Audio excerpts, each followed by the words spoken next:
C'est très bien, mais on est allé rechercher le dossier de mardi alors qu'on est mercredi. On a fait des modifications ce mercredi, en continuant à travailler dans le dossier de mardi. Donc moi, ce que je vous propose, c'est de transférer, de faire un assemblage, du dossier de mardi vers le dossier de mercredi. Alors oui, on pourrait faire une copie de tout le dossier ici et vers le dossier de mercredi, mais en faisant l'assemblage, toutes les versions intermédiaires là, vont disparaître forcément. Ce sera clean. Donc dernière version, du document chez moi, la 15, elle est ouverte là, donc fichier assemblage, c'est pas pour le temps que ça prend. Assemblage, enregistré, mercredi, assemblage, OK, OK et c'est bon.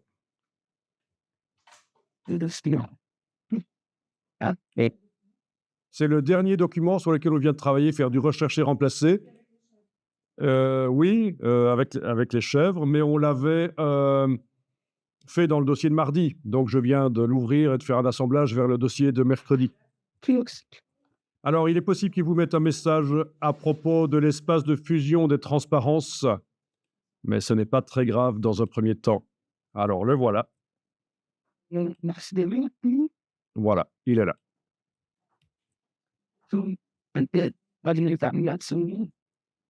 Bien, donc on va ouvrir le document. Donc s'il est déjà ouvert dans InDesign, surtout fermez-le et assurez-vous que vous ouvrez la version qui vient du dossier dans mercredi, dans le dossier d'assemblage que vous venez de faire. On ne travaille plus sur la version de mardi.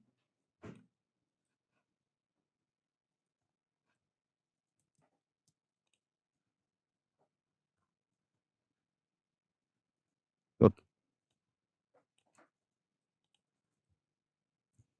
Donc ça va être intéressant de regarder la palette page. Nous avons affaire à un document recto seulement, c'est pas du recto verso. Moi, je vous propose de le transformer en recto verso. Ce sera intéressant de faire des pages de gauche, des pages de droite et de mettre une numérotation dessus. Comme ça, voilà, ce sera mieux. Alors, d'abord, je vais, avant de faire l'opération, enregistrer ici sous un nouveau nom, donc dans le dossier de mercredi, peut-être dans le dossier d'assemblage. Je vais continuer le travail dans le dossier d'assemblage ici. Voilà. Donc j'ai changé, chez moi, dans le dossier d'assemblage, c'est le numéro 15 et je viens de changer en 16 le INDD. Voilà. Donc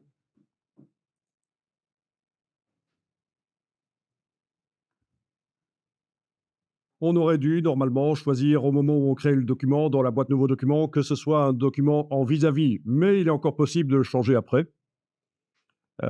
C'est plus facile d'aller dans ce sens-là, passer d'un recto seulement vers un recto verso, plutôt que de passer d'un recto verso déjà mis en page vers un recto seulement. Vous imaginez que sur certaines pages, ça va changer, ça va bouger, on aura mis la mise en page en tenant compte des pages de gauche et de droite. Si on passe à un recto seulement, c'est foireux. Mais passer d'un recto vers un recto verso, ça va marcher. Alors, fichier, format de document. Vous allez simplement cocher page en vis-à-vis, page en vis-à-vis, et voilà.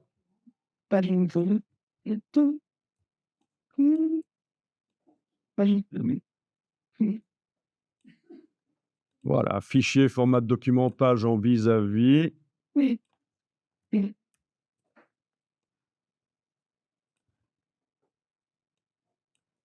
Et donc là, vous remarquez qu'on a une reliure qui est indiquée et on a des pages de gauche et des pages de droite. Les pages de droite, c'est toujours les pages avec les numéros impairs, les pages de gauche avec les numéros pairs. C'est comme ça. La première page porte un numéro impair, c'est une page de droite. Donc forcément, là, au début, il n'y a pas de page de gauche. Ça commence par une page de droite. Tout à fait logique.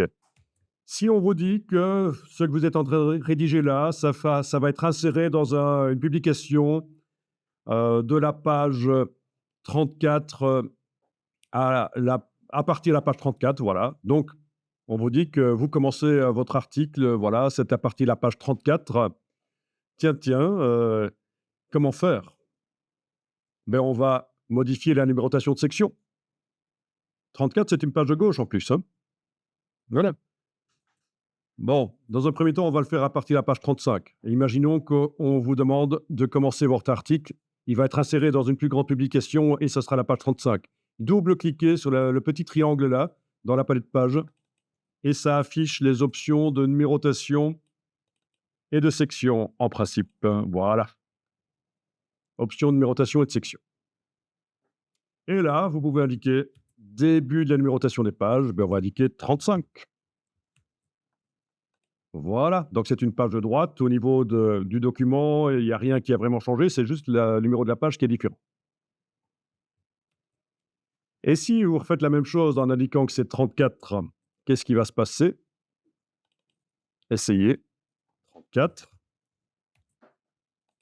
Alors là, la première page du document est une page de gauche. Voilà, vous n'avez plus que des doubles pages.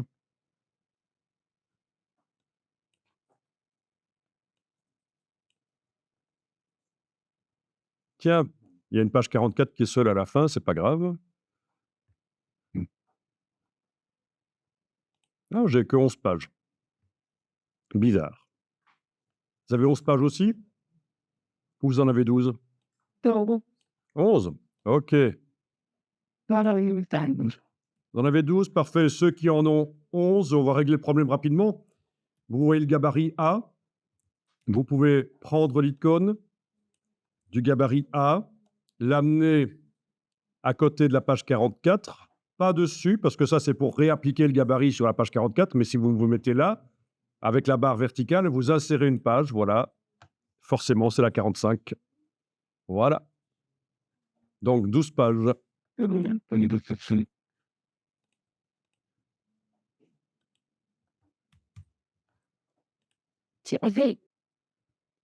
Bon, ben, on avait démarré d'un document simple page. Résultat, notre gabarit est simple page. Donc, on va le garder comme ça pour l'instant. On verra qu'après, on peut le transformer en un gabarit double page si on veut faire un design différent sur les pages de gauche et de droite. Actuellement, le design est le même sur toutes les pages, gauche et droite, puisque ça vient du gabarit.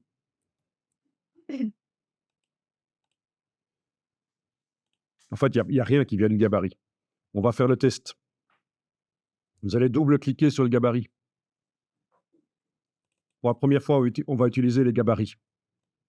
Donc, vous double-cliquez sur le gabarit. Vous êtes bien dans le gabarit. Il est indiqué en bas à gauche que vous êtes en train de voir le gabarit.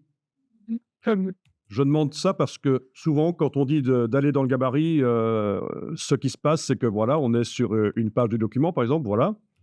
Et la personne à qui je demande d'aller dans le gabarit, elle fait ça. Elle clique sur le gabarit, mais elle n'est pas dans le gabarit. Elle est toujours en train de voir les pages là, c'est pas bon. Donc, il faut vraiment double-cliquer et on voit le gabarit. Bien, alors, qu'est-ce qu'on pourrait faire dans le gabarit de particulier à part mettre un numéro? On va tester, on va aller mettre une décoration, peut-être sur un calque décoration, soyons propres, menu fenêtre calque. On va aller créer un calque spécialement pour les décorations. Donc, dans la palette des calques, je clique sur le signe plus, peut-être avec la touche Alt, comme ça ouvre directement la boîte. Je vais l'appeler déco, voilà. Il va être là entre les deux. Vous voyez, sous les images qui habillent et sous le texte, voilà, c'est bien. Sous le texte aussi.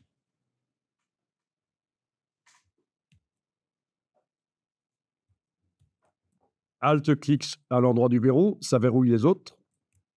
Et là, je vais tester, tiens, qu'est-ce qui se passe si on met un... Bon, ben, vous pouvez tracer un rectangle qui va être démarré du bord de la page et qui va déborder comme ça. Voilà. Qu'est-ce que vous voyez sur les pages? Eh bien, vous voyez qu'il est reporté sur toutes les pages, puisqu'on travaille dans le gabarit, c'est le principe.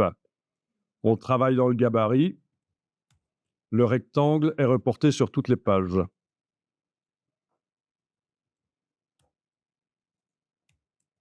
Bien. Au niveau de la couleur, il a pris visiblement, chez moi en tout cas, la couleur des titres, ce qui est évidemment très mauvais. S'il est au même endroit que les titres, il va se passer, un truc, c'est qu'il va empêcher que les titres soient visibles, logique. Il a la même couleur. S'il avait dans le gabarit une couleur différente, pas de problème pour lire les titres.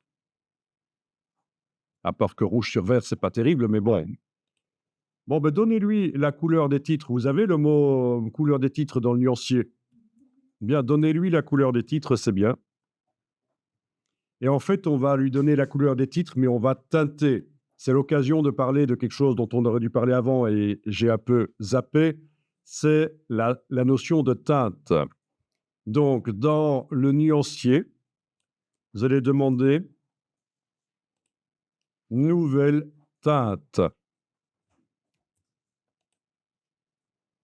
Et là, les curseurs sont inaccessibles. Par contre, le curseur teinte est accessible. Il s'agit donc de faire une variante de la couleur. Voilà, une variante avec un pourcentage en dessous de 100%. Et donc là, si on va voir dans le document, les titres deviennent visibles forcément. Je retourne dans le gabarit. Alors techniquement, il est possible d'afficher à la fois les pages du document et le gabarit pour éviter de devoir double-cliquer sur les pages pour voir ce que ça donne et double-cliquer sur le gabarit pour revenir dedans. Donc, je vous le dis, mais on ne va pas le faire tout de suite. Techniquement, c'est possible de voir d'un côté le gabarit et de l'autre côté les pages. Plus facile si vous avez plusieurs écrans connectés à votre ordinateur, évidemment. Donc, la teinte qu'on peut encore aller modifier, tout ça est bien pratique parce que ça participe à la création des couleurs dans votre document. Bien. Et comme vous imaginez, si je modifie la couleur des titres, ça devrait influencer la teinte aussi, automatiquement. Je suis revenu dans le document. Là, j'ai double-cliqué sur une page. Si je vais double-cliquer en n'ayant rien qui est sélectionné, j'ai cliqué à côté de tout, il n'y a rien qui est sélectionné. Oui, parce que si j'ai quelque chose qui est sélectionné, mais dans ce cas-ci, ce n'est pas possible parce que il n'y a que le calque déco qui est non verrouillé et il n'y a rien sur la page concernant le déco. C'est dans le gabarit. Mais donc, si vous double-cliquez, je pense que sur la couleur là, ça marche, oui, vous allez changer la couleur, ça va influencer les titres et la déco. Case aperçu coché, voilà. Intéressant ça.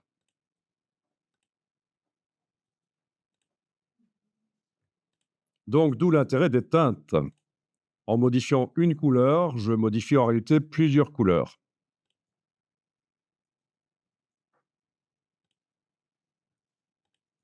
Voilà. Alors, c'est un design qui discute ici, hein, c'est juste un rectangle qui déborde comme ça. Ça se fait, ce genre de choses, mais voilà.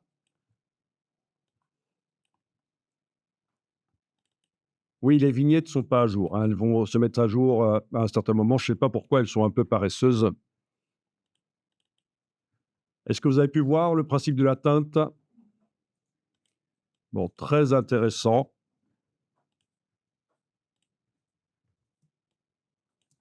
La question, si on utilise des RVB, est-ce que ça ne va pas fausser notre vision du document imprimé? Si, si. Si, ça peut fausser la vision qu'on a du document imprimé. En effet, si la couleur qu'on utilise est très vive, la question à se poser, c'est: est-ce que, ma sortie principale, c'est l'impression, chez l'imprimeur, l'offset? Dans ce cas-là, bien sûr, on pourrait choisir, d'avoir des documents, hem, de faire des couleurs en CMJN. Alors ici, le document, il me montre de toute façon les couleurs en CMJN. Je viens de mettre dans le gabarit une couleur. Donc, dans le gabarit, j'ai mis une couleur RVB vive. Pour l'instant, dans le document, elle apparaît terne. Je vais aller voir dans édition, espace de fusion des transparences. J'étais en espace de fusion CMJN. Si je suis en espace RVB, je la vois vive. Donc la question, c'est ça à se poser. Est-ce que ce que je fais là ne va être visible que sur, oui, que sur du papier imprimé chez l'imprimeur? Der Partikel wird entwickelt. Man kann die sein, c'est que nötiger. Alors, on n'imprime pas nécessairement toujours chez l'imprimeur qui a, au niveau de la gamme couleur, qui a ce qu'il y a de pire, ce qu'il y a de moins riche. Parce que vous avez aussi les imprimantes jet d'encre, les traceurs. Donc, voilà. Et puis, il y a aussi la possibilité d'afficher les choses en PDF sur un écran. Donc, c'est à choisir. Ça peut être, voilà, c'est un choix à faire. C'est comme dans Illustrator. On peut démarrer en CMJN ou en RVB, ça dépend de ce qu'on veut. Ça dépend de ce qu'on va faire, sur quoi va être vu ce qu'on fait. Voilà. Mais de toute façon, tu as vu, oui, même si tu définis la couleur en RVB, si tu es en espace de fusion des transparences CMJN, tu ne vois pas le RVB tel qu'il est dans le nuancier, hein. Mais ça n'a aucun intérêt de faire des couleurs RVB à ce moment-là. Donc c'est vraiment un choix, hein, ceux qui font de l'illustration et ce n'est que pour l'impression, ils peuvent dans Illustrator ou dans InDesign d'ailleurs aussi, faire tout en CMJN. C'est un choix. Il faut juste faire le choix en bonne connaissance de cause. Ah, il peut le savoir. Si je crée mes couleurs en CMJN, ici, en ayant dans édition, couleurs, un profil de press offset ici, et que mon but est d'imprimer sur une imprimante jet d'encre, je passe à côté de plein de couleurs que l'imprimante jet d'encre est capable d'imprimer, vives, parce que je ne sais pas les mettre dans le document. Parce que je suis en norme d'impression offset. Voilà. Donc c'est difficile. Donc oui, les 2 sont possibles. Ceci dit, travailler en RVB a de l'intérêt si, mais j'expliquerai, normalement c'est prévu que je l'explique plus tard. Si on veut imprimer sur différents types de papier le même document, ça se fait parce que, par exemple, le papier que vous avez commandé n'est pas arrivé, vous avez un autre type de papier qui est disponible, on est dans l'urgence, il faut imprimer sur un autre type de papier. Si vous avez tout fait en CMJN, votre document CMJN, il était prévu pour le premier type de papier et sur le deuxième, les couleurs vont peut-être changer. Ou alors, on a des rapports d'entreprise, il y a des versions sur papier haut de gamme et des versions sur papier plus bas de gamme. Si on veut que les couleurs restent les mêmes, si on a fait tout en CMJN, on l'a fait en CMJN pourquoi? Pour le papier haut de gamme ou pour le papier bas de gamme? On ne sait pas. Donc, la solution, quand on a plusieurs sorties comme ça, c'est de faire en RVB et de faire un PDF pour le papier haut de gamme et un PDF pour le papier bas de gamme. Voilà, donc c'est une solution. Oui, donc voilà. Déjà pas les souvenirs. Il y a les crasses.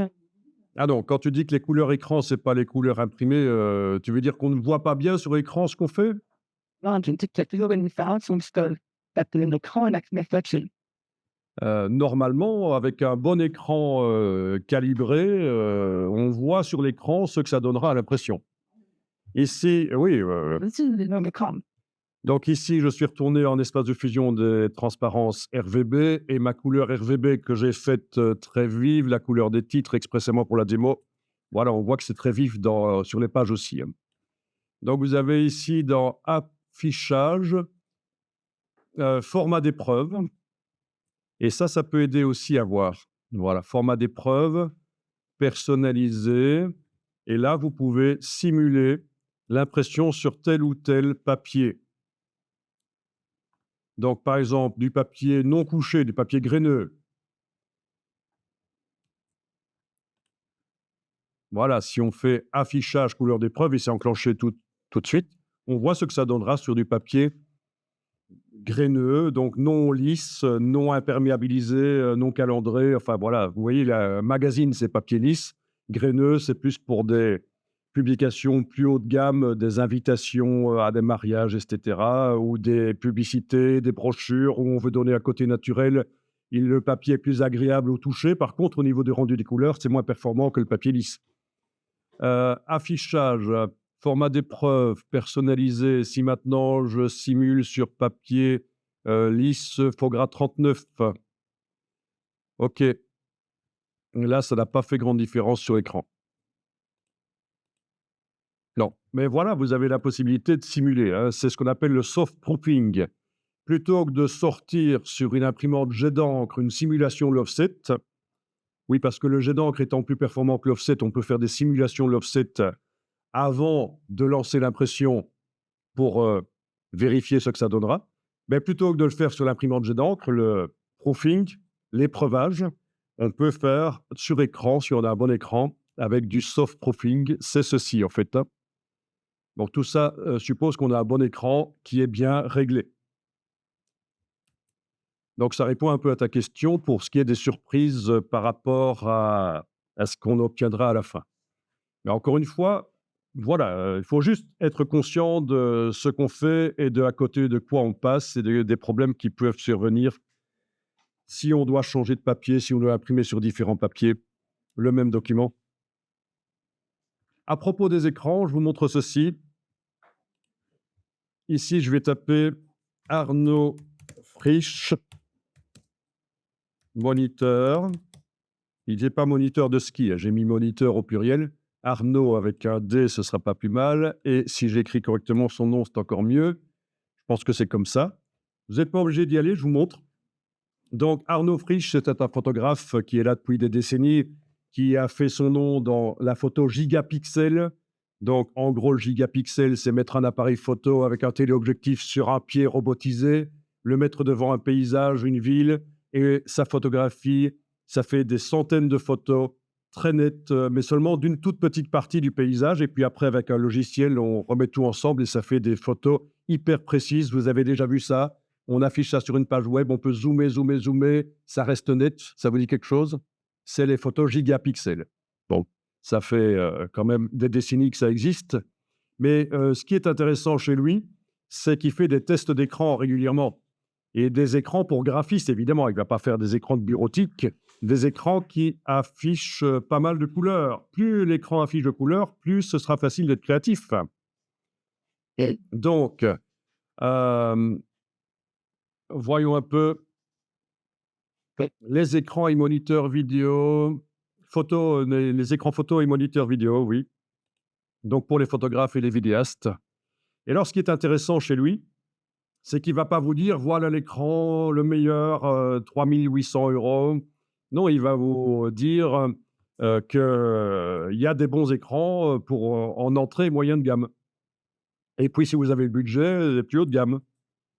Voilà. Donc, je vais aller vers les entrées et moyennes de gamme. Alors, évidemment, on parle de à partir de 240 € l'écran neuf. D'occasion, dans un cash convert machin, vous avez ça à moitié prix, hein, ou ailleurs. Donc, voilà, ça s'achète d'occasion. Du matériel de graphiste, c'est parfois tellement cher qu'on achète d'occasion. Si on supporte le choc, je sais qu'il y a des gens qui...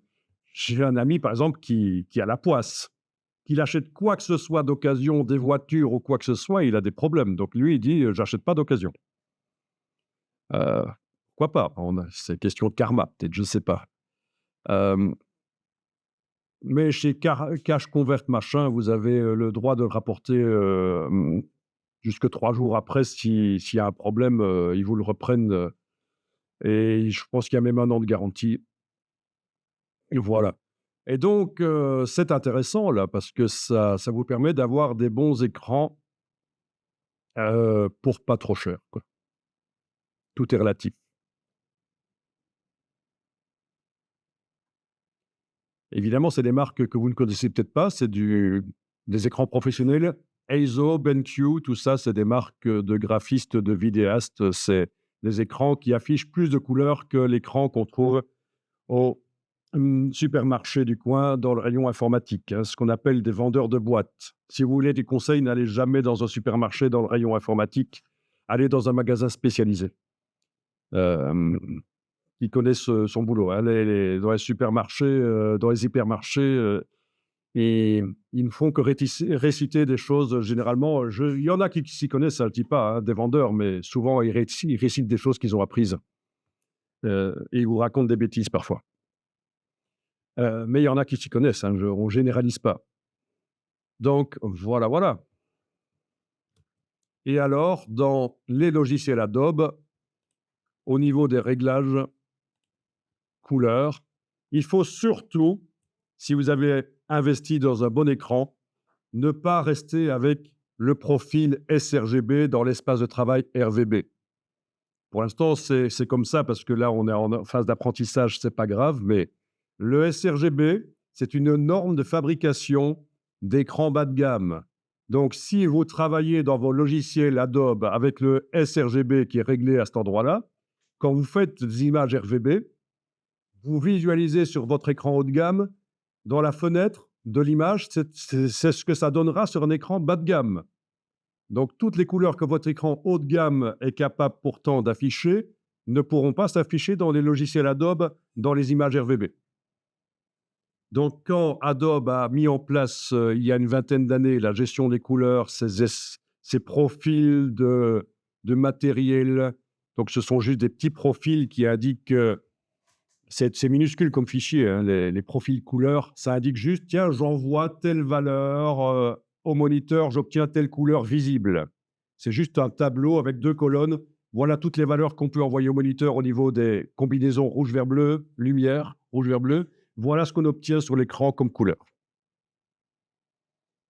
Même chose pour les profils de presse. Voilà les pourcentages d'encre que j'envoie à la presse. Voilà ce que j'obtiens comme couleur. Donc, c'est la carte d'identité du matériel, les profils. Et donc, il y a 20 ans, ça a discuté pas mal sur les forums. Attention, vous avez un moniteur haut de gamme, mais si vous laissez le réglage comme ça dans les logiciels Adobe, vous passez à côté des possibilités de mettre des couleurs vives. Et donc, ça peut être utile. Donc, la question de savoir s'il faut travailler en RVB ou en CMJN, c'est un choix. Le RVB peut être intéressant parce que plus vous avez de couleurs à votre disposition, même si vous savez que ça va ternir si vous imprimez sur une presse, mais sur votre écran, vous allez voir beaucoup de couleurs, ça va peut-être être plus facile d'être créatif, de 1. De 2, s'il faut envoyer l'image sur un smartphone, une tablette, un ordinateur, les couleurs vont rester vives, c'est du RVB. Voilà. Et que dire de plus? Et j'avais encore un troisième argument, mais voilà, oui, il y a ce dont on a parlé tout à l'heure. On peut convertir le RVB dans plein de CMJN différents pour faire face à toute éventualité au niveau de l'impression papier. Alors moi, j'ai rien contre le CMJN, hein. Je pourrais vous donner l'impression que je n'aime pas le CMJN, c'est juste que moi, dans les années 90, mon boulot, c'était photograveur. Donc j'étais responsable de l'impression couleur, de publicité dans les magazines, de publicité des 40 mètres carrés dans les villes, etc. Et les clients, c'était des agences de pub, ils étaient hyper difficiles. 3% d'encre, si en plus ou en moins, ils le voyaient. Euh, et à l'époque, je me différenciais parce que j'avais réussi à calibrer les écrans avant que la gestion des couleurs existe, les profils. J'avais réussi à calibrer un écran pour que ça simule vraiment l'impression sur papier offset. Donc, on pouvait discuter devant l'écran des pourcentages d'encre, etc. Et donc, c'était mon boulot. À l'époque, on travaillait en CMJN, dans Photoshop, dans Express à l'époque.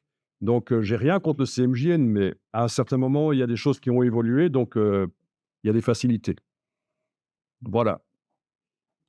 Donc, faites gaffe à ça. Si vous avez un écran haut de gamme, ça ne sert à rien si vous le laissez en sRGB, les logiciels Adobe. Vous avez Bridge, qui fait partie de la Creative Suite, qui sert à synchroniser d'un coup, en quelques secondes, en quelques minutes, tous les logiciels de la Creative Suite. Vous allez pouvoir leur mettre les mêmes réglages RVB et CMJN.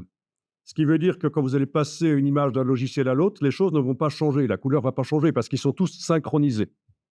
Ouais.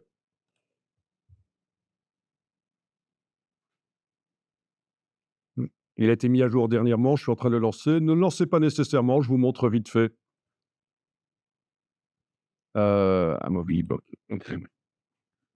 Bridge sert à beaucoup de choses, notamment à visualiser vos documents InDesign, Illustrator, visualiser leur contenu avant même de les ouvrir.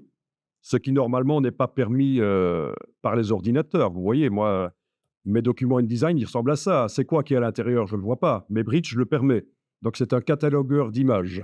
Mais alors, il a plein de fonctions. Il permet de modifier les métadonnées des images, des photos, etc. Mais une de ces utilisations, c'est édition paramètres de couleurs, qui sert à synchroniser sur toute la Creative Suite les couleurs. Il faut avoir fait un réglage dans un des logiciels et on le propage aux autres grâce à ceci. Je ne vais pas en dire plus sur Bridge ici, comme ça, mais vous êtes au courant. Comme je le dis souvent, savoir que ça existe, c'est déjà la moitié du chemin parcouru. Après, il faut apprendre à l'utiliser. OK, donc ici, je vais quand même aller remodifier. Oh, bah, j'avais pas besoin d'entrer dedans, en fait, hein, dans le gabarit, puisque c'est en n'ayant rien sélectionné que je vais aller modifier la couleur ici dans le nuancier. Voilà. Et voilà, OK. Bien, donc ça, c'est intéressant.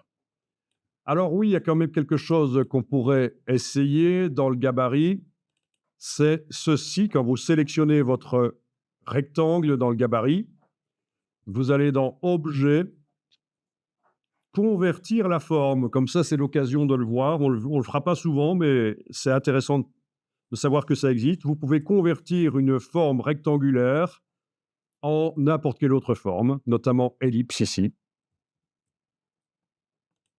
Voilà. Donc, c'est tout à fait possible de convertir un rectangle en ellipse ou inversement et dans tout ce que vous voyez dans le sous-menu là. Voilà. Et là, je peux par exemple l'agrandir et la mettre comme ça. Ça peut être sympa comme mise en page, vous voyez, d'avoir cet effet. On ne voit pas que c'est une ellipse. Enfin, si, pour l'instant, dans la mise en page, parce qu'on a un gabarit simple page, on a un truc bizarre ici. Mais ça va se régler plus tard, parce qu'on va faire un gabarit double page. On pourra faire quelque chose de différent sur les pages de droite et de gauche. Pour l'instant, on ne peut pas. C'est le même gabarit sur les pages de gauche et de droite. Mais voilà, l'option convertir la forme. Quand vous faites ce genre de fantaisie, bien sûr, toujours pensez lisibilité du texte. Il ne faut pas que ça perturbe la lisibilité du texte. Répondre à la question, oui, hein, on va montrer maintenant comment on pourrait modifier le gabarit et malgré tout voir les pages en même temps, en plus grand que ce qu'on voit là dans la palette de pages avec les vignettes géantes. Bon, il y a deux solutions, soit de faire une nouvelle fenêtre, soit de fractionner la fenêtre ici. Fractionner la fenêtre, ça peut être une bonne solution. Il fut un temps où ça faisait planter tout, mais je pense qu'ils ont résolu le problème. Ça dépend des ordinateurs aussi, hein. Alors, vous allez dans le menu Fenêtre, Disposition, et vous demandez fractionner la fenêtre. Voilà. Alors, vous avez deux parties à la fenêtre, partie de gauche, partie de droite. On clique sur l'une ou l'autre. J'ai cliqué sur la partie de droite, Alt roulette, je zoome en arrière, voilà, barre d'espacement, voilà ma page. Voilà. Fenêtre de gauche, même chose, sauf que dans la fenêtre de gauche, dans la partie gauche de la fenêtre plutôt, la partie gauche de la fenêtre sur laquelle je viens de cliquer, je vais aller entrer dans le gabarit. Voilà. Et donc là, je peux bouger et voir ce que ça donne. Bouger, changer la couleur, etc. Voilà. Donc ça répond à la question. Ouais. Alors, comment est-ce qu'il faut positionner les éléments qu'on met dans le gabarit et sur les pages?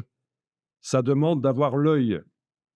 Il faut le faire à l'œil. Oui, vous aurez à un certain moment une grille modulaire qui va vous aider, mais malgré tout, il y a des choix esthétiques à faire. Esthétique entre guillemets, hein, c'est le mot pourri, esthétique, hein, à pas utiliser. Il y a des choix graphiques à faire. Oui, esthétique, il vaut mieux pas utiliser le mot. Enfin, moi, je l'utilise. Je préfère pas l'utiliser parce que ça suppose qu'on fait du joli. Et c'est pas le but. Il faut faire un truc adapté. Il faut faire une mise en page adaptée à la cible. Et si la cible aime la tendance punk ou fanzine, on fait du punk et du fanzine, c'est pas nécessairement joli. Donc, il y a des choix graphiques à faire. Et donc, moi, je considère c'est voilà, en fonction de la cible, les habitudes. Et c'est de la composition, comme si on dessinait une peinture. Voilà, il y a de la composition. Quelque chose qu'on va faire et que vous allez voir, c'est qu'on va souvent tenter de faire sortir des éléments au-delà des limites de la page pour éviter que les pages ressemblent à une boîte avec des objets dedans. Si on fait dépasser les photos, les fonds colorés, décorations ici au-delà des limites de la page va ressembler plus à une fenêtre ouverte sur une réalité. Un peu comme quand on regarde à travers une fenêtre, je vois un arbre là à travers la fenêtre, mais je ne le vois pas en entier. Ça donne de la profondeur. Voilà. Donc ça, c'est une erreur, et ça, c'est valable qu'on soit dans Photoshop, Illustrator, InDesign. Faites déborder au-delà des limites de la page les éléments, ça va donner de la profondeur. Si vous ne zoomez pas en arrière, vous ne pouvez pas faire déborder. Vous voyez ici sur la partie gauche, j'ai zoomé en arrière, je peux faire déborder. C'est facile. Donc voilà, des conseils de mise en page.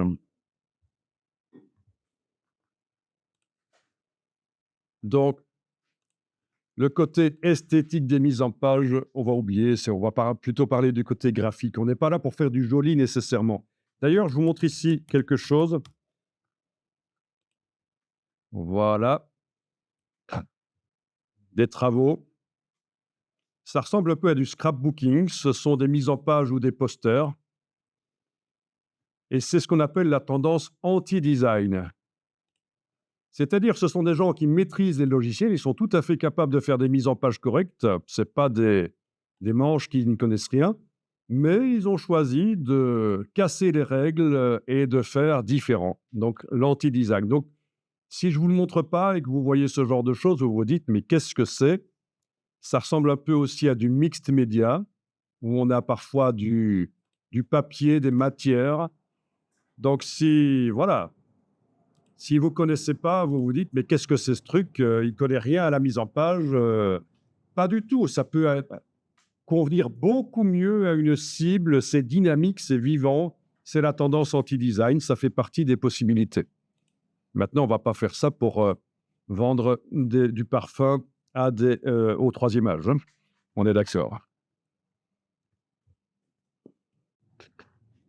Bon, il y a quelque chose aussi qu'on évite, c'est de dire c'est beau, ah c'est moche. Ça, on évite. Hein. Dans les écoles d'art, peut-être pas de nos jours, mais moi, quand j'étais en école d'art, on m'a expliqué ça. Hein. Les nazis, dans les années 30, ont organisé des expositions d'art dégénéré. Ils ont pris du Braque, du Picasso, des choses comme ça. Ils ont exposé pour montrer à quel point c'est moche. Et donc, on évite, quand on commence à dire c'est moche, on est un peu dans cette tendance, c'est un peu puant. On peut dire c'est adapté à la cible, c'est pas adapté à la cible, mais commencer à dire qu'un truc est moche, c'est un peu tangent. Et ça, c'est monsieur tout le monde et madame tout le monde dans la rue qui dit qu'un truc est moche. Mais en tant que graphiste, on réfléchit un peu différemment. On réfléchit en termes d'adaptation à la cible, notamment. OK, donc voilà. Voilà un document qui serait bien parti pour être imprimé avec seulement 2 couleurs. Si je traitais les photos dans Photoshop pour qu'elles soient imprimables avec seulement 1 ou 2 couleurs, 1 ou 2 encres, ça ne ferait que 2 passages en presse. C'est économique, c'est ce qu'on appelle la bichromie. Ça, on verra dans InDesign avancé, bichromie, trichromie, faite dans InDesign avec Photoshop en renfort éventuellement, c'est autre chose. On va parler donc maintenant de la justification du texte. Est-ce que ce ne serait pas bien que le texte colle de chaque côté de la colonne? Tiens, je vais pouvoir réduire un peu le gabarit sur le côté, là. Même en gardant la fenêtre fractionnée, c'est pas plus mal de profiter de tout mon écran. À un certain moment, on devra mettre une numérotation dans le gabarit et on ira la chercher dans un autre document, ce sera plus simple. OK. Donc, le texte justifié ou pas, pour l'instant, c'est du texte en drapeau, on va tenter de le justifier. Donc, vous allez dans la palette des styles de paragraphes, texte, style de paragraphe. vous avez cliqué à côté, rien n'est sélectionné. Je dis ça parce qu'à chaque fois qu'on va aller chipoter dans un style de paragraphe, si on a un objet qui est sélectionné, il va recevoir le style sur lequel on chipote. Donc, c'est pour ça que je dis on désélectionne tout en cliquant à côté. On va aller par sécurité double-cliquer sur le mot ici. Voilà, je vais l'appeler en drapeau. En drapeau à gauche. Donc, je vais garder ce style par sécurité. Vous savez quoi?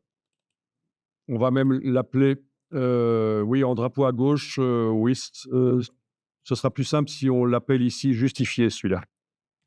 Voilà. Je vais éviter de faire plusieurs opérations complexes. Voilà, body text justifié. Et vous allez dire, mais c'est pas justifié. OK, mais ça va le devenir. Et donc, je vais quand même garder une copie de ce style en l'amenant sur le signe plus. J'ai une copie, et la copie, là, je vais l'appeler drapeau. Comme ça, je vais pouvoir comparer après le justifié et le drapeau, vous voyez? Donc, le texte actuellement, bizarrement, il utilise, et dans la palette des calques, je vais devoir aller travailler uniquement sur le calque body text, en fait. Alt-clic sur le verrou, une fois, deux fois, on travaille sur body text. Donc, le texte actuellement utilise le style qui s'appelle justifié, mais j'ai fait une copie que j'ai appelée drapeau, c'est ma copie de sécurité, en fait. Et là, on va tout de suite aller le mettre en justifié. Donc, rien n'est sélectionné. Vous double-cliquez à droite du mot justifié. Et dans les paramètres retrait et espacement, vous pouvez dire que vous le justifiez à gauche. Oui, justifier à gauche, ça veut dire que la dernière ligne sera, parce qu'elle n'aura pas nécessairement assez de mots pour s'étendre de gauche à droite sur la colonne, ben, le mot sera collé à gauche. Justifier à gauche, ça veut dire que chaque ligne du paragraphe, de chaque paragraphe body text va coller de chaque côté de la colonne, sauf la dernière qui sera à gauche. Voilà, on a du texte justifié. Parfait. Quand vous avez cliqué en fait, il était sur faute sur lequel Donc, c'est en drapeau. le texte, le style de paragraphe qui était utilisé par le body text, je l'ai renommé justifié. Puis je l'ai dupliqué en l'amenant sur le signe plus. Et la copie, je l'ai renommée drapeau. C'est ma sécurité si je veux retester l'application du texte en drapeau pour voir ce que ça donne par rapport au justifié. Et le justifié, je viens de le modifier là. Celui qui est utilisé actuellement par le texte, je l'ai modifié. Dans retrait espacement, je suis allé dire qu'il est justifié à gauche. Est-ce que ça va, la logique, vous voyez un peu? Donc, plutôt que de bêtement modifier le style utilisé par le texte, je me suis gardé une sécurité, une copie dans la palette des styles de paragraphes. Alors, vous verrez, si vous avez à un certain moment beaucoup de styles dans la palette de paragraphes, il y a la possibilité d'aller créer un dossier que vous pouvez renommer. Vous n'êtes pas obligé de le faire ici, mais je vous montre. Et on peut mettre les styles qui sont pour les mêmes des éléments similaires. On peut les déplacer dans le dossier. Il faut les déplacer par la partie gauche, ici. Voilà. Donc, on organise les choses. Après, je pourrais même faire un dossier pour les titres, etc. Donc, cette dernière chose, la création du dossier pour regrouper les styles, vous n'êtes pas obligé de le faire. Je vous montre juste que dans le cas d'une publication complexe, vous aurez beaucoup de styles et ce sera intéressant de les organiser. Bon, enregistrer le document.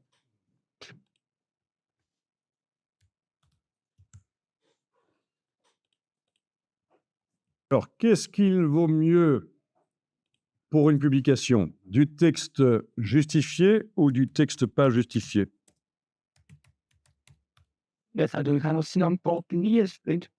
Voilà, ça va dépendre. Et si j'affiche des magazines, et c'est souvent du texte justifié, avec des erreurs monstrueuses ici. On voit souvent ça, des Grands espaces entre les mots.